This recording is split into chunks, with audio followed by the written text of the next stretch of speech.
दोस्तों, आज की इस वीडियो में हम बात करने वाले हैं कि ब्लॉकचेन क्या है। बहुत ही सरल और आसान भाषा में आपको समझाने की कोशिश करेंगे। तो चलिए वीडियो को स्टार्ट करते हैं। ब्लॉकचेन क्या है? ब्लॉकचेन बराबर होता है डायरी प्लस लॉक बराबर ब्लॉकचेन होता है। तो चलिए इसे टुकड़ों में आसान भाषा में समझते हैं। डायरी प्लस लॉक का मतलब क्या होता है? सोचो कि एक डायरी है या डिजिटल डायरी समझ लो आप। उस डायरी में जो लिख दिया जाता है वो डिलीट नहीं हो सकता, ना ही वो चेंज होता है, और सब कुछ देख सकते हैं, ट्रांसपेरेंट होता है, पारदर्शी होता है। ये तो हो गया डायरी। अब बात करते हैं, अब उस डायरी पर बहुत ही स्ट्रॉन्ग ताला या लॉक लगा देते हैं। तो ताला लगा दिया हमने, अब उसको कोई भी चोरी नहीं कर सकता है, ना ही उसका पेज कोई बदल सकता है, क्योंकि उसके ऊपर लॉक लग गया है। तो अब ये डायरी प्लस लॉक मिलकर बन जाता है ब्लॉकचेन। अब समझ लेते हैं कि भाई डायरी तो है, डायरी में क्या होता है? डायरी मतलब एक रिकॉर्ड बुक होता है। जैसे कि किसने पैसा भेजा या क्रिप्टो भेजा, किस डेट को भेजा, वो रिकॉर्ड इंदराज होता है। कितना भेजा, वो रिकॉर्ड इंदराज होता है किसमें? डायरी में, डिजिटल डायरी में। अब ब्लॉकचेन में क्या होता है कि हर ट्रांजैक्शन एक पेज जैसा होता है। मान लो 50 ट्रांजैक्शन हो गई तो 50 पेज हो गए।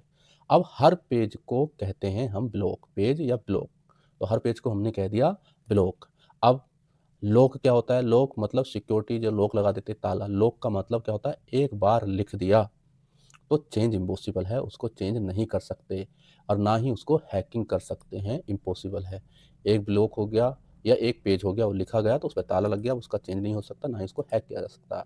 तो ब्लॉकचेन में क्या होता है? हर ब्लॉक मतलब या हर पेज या हर ट्रांजैक्शन पे डिजिटल लॉक हैच लगा होता है। एक ब्लॉक अगर आप बदलोगे तो पूरी चेन आपकी टूट जाएगी।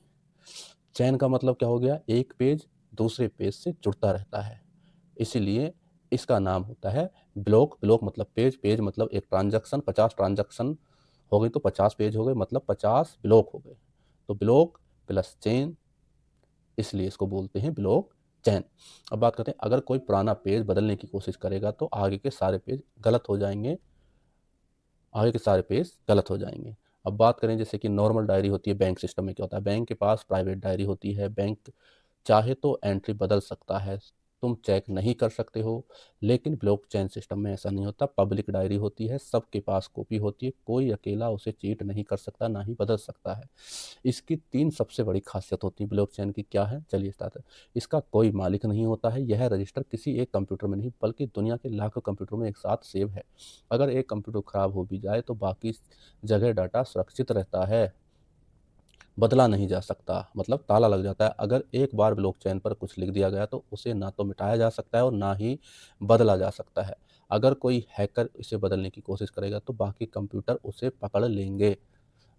अब बात करती है तीसरी खासियत, सबको दिखाता है। कोई भी इंसान देख सकता है किस एड्रेस से कहाँ पैसे गए, लेकिन यह नहीं पता चलेगा कि वो एड्रेस किसका है। प्राइवेसी भी इसमें रहती है।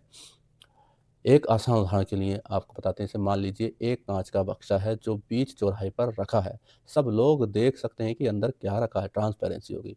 अब उसमें एक छेद है जिसमें सिर्फ सामान डाला जा सकता है, निकाला नहीं जा सकता। ये हो गया इसका सिक्योरिटी सिस्टम। उस बॉक्स की चाबी किसी एक के पास नहीं, बल्कि पूरे मोहल्ले के पास है। इसको बोलते हैं हम डिसेंट्रलाइज। तो दोस्तों, ये था ब्लॉकचेन के बारे में वीडियो। अगर वीडियो अच्छी लगा हो, आपके समझ में आया हो, तो चैनल को सब्सक्राइब जरूर करें। थैंक यू, धन्यवाद।